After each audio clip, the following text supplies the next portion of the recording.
Hi, welcome. My name is William Zedi. In the last few weeks, I've figured out a way to help people suffocating with debt to become debt-free using a 5-step, often ignored formula and a potent technique kids use to get what they want most of the time.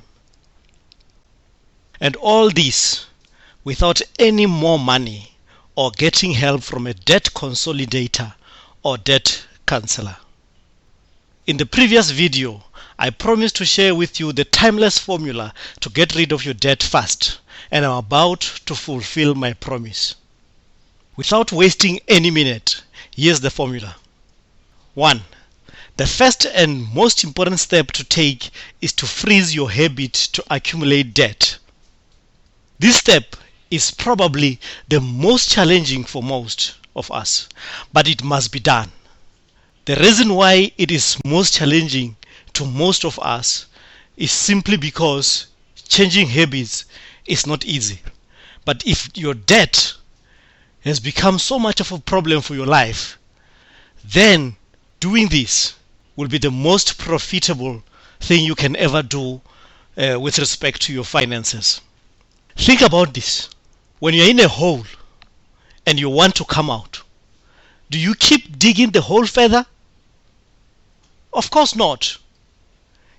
The first thing that you would do is stop digging the hole and begin to figure out how to climb out of this hole that you find yourself in.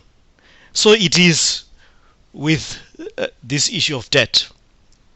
Here's a simple example of how, one of the things that you could do rather to actually, snap this habit of accumulating more debt. If ever you use a credit card to make daily purchases, like I've seen some people do, rather pay it off at the end of the month to avoid, paying interest. That way, in fact, you're using your credit card more as a debit card. Number 2. Secondly, make a list of all the debt that you owe. Everything that you have as debt. And the third thing, for each of the debt that you recorded above, make 4 columns. In the first column, you are going to write down the total amount of the money that you owe. The second, you are going to write the minimum monthly payment you must make to remain in good standing in as far as your debt is concerned. The third thing is you write the interest rate the financial institution is charging you for that particular debt. And fourthly, you work out the number of months it could take to pay off each of your debt. Here, a spreadsheet helps a lot. A lot. Once you've done that now, you rank your debt in a particular order. The easiest and the most profitable, the most quickest way of doing it is to arrange your debt in descending order from the smallest debt to the largest debt. For example, if you've got a credit card, a personal loan and a car loan, this is how your setup could look like. As you can see here on this table, we have got a column showing us the remaining balance on each of the debts that we have here, the interest rate that we're getting charged on each debt, the number of months that it would take to pay off this debt, and the minimum monthly payment required on that debt for us to remain in good standing. So once you've finished off writing down all your debt and doing the arranging in descending order, etc., this is more or less how your table would look like. The fifth thing, which is critical, is now you start thinking of ways to pay more than the minimum amount required for the first debt that you have on your previous table. The reason for picking up for picking out one debt is because we want to pay it as fast as we can. And the best way to do that is to pay more than the minimum that is required. Otherwise, if we pay the minimum, it would take us as long as the financial institution wants us to pay. And of course, we want to get our debt fast, so we are going to do things a little bit in an unconventional way, an unorthodox way, if I may say it that way. Now, let's see how to apply this situation in real life. Let's consider a situation where a certain 34-year-old man called Victor who has two kids and a wife, who has the following debts: a credit card debt of 10,000 rand, a personal loan of 15,000 rand, and a car loan of 250,000 rand. We're going to use this guy as a case study to see how he can actually pay off all this debt in a much shorter time than the financial institution normally want. In summary, this is how Victor's debt situation looks like after implementing steps 2 to 3 that we mentioned earlier. There we are.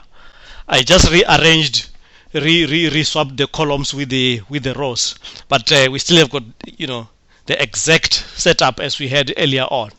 The columns in this case are for each type of debt that we had, and the rows represent the remaining balance, the interest rate, the number of payments that still need to be made, and the minimum monthly payment that is required for each of the debt. Now let's begin with looking at how to settle a 10,000 credit card debt in only 16 months instead of paying it off in 36 months. As you can see, this really shaves off a full 20 months of repaying your debt. I want to emphasize something that is important. The process we are going to follow will apply, in fact applies to all kind of debt that we can ever have. So it's very important for us to pay attention to how we are going to do this.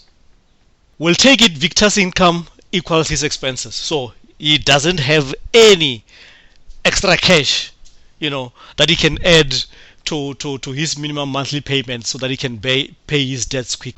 So you'll need to figure out ways now of how to create extra cash. And certainly that can be done. He can do it. And in fact, anyone can do it with just a little bit of, thinking about it. But you're not going to be required to do a lot of thinking, because I'm going to share with you all what you need to do, all what you need to know for you to be able to do it. First, we should realize that there are two overlooked opportunities he can take advantage of. One of them, we call it the interest rate. And in this case, it is the interest rate that is charged on Victor's car. And the second overlooked opportunity lies with the insurance premium that is paying for his car. If we look at the current situation with respect to what Victor is paying pertaining to his car, we'll realize that his monthly car repayments is 6,079 rands 51 cents, and we'll take it his monthly car insurance is 615 rand, and that brings the total monthly payment to 6,694 rand 51 cents. But before he can, take advantage of those opportunities we spoke about earlier, there's something else he needs to understand about financial institutions and insurance companies. This is very important, critical, in fact. The main interest of banks and other financial institutions, including insurance companies, is to make as much money as they can.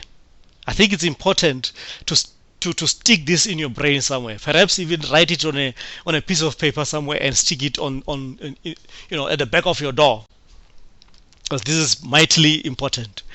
So the more customers these guys have, the better for them.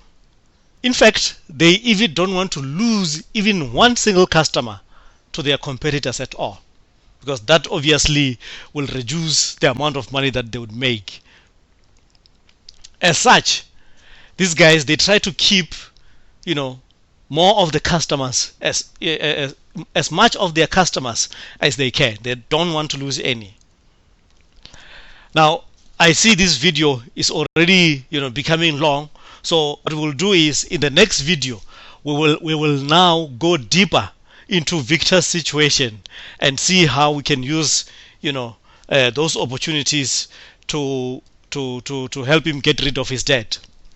Now, if you like this video, please share it with your loved ones, like friends, family, and your colleagues. Until next time, have a great day.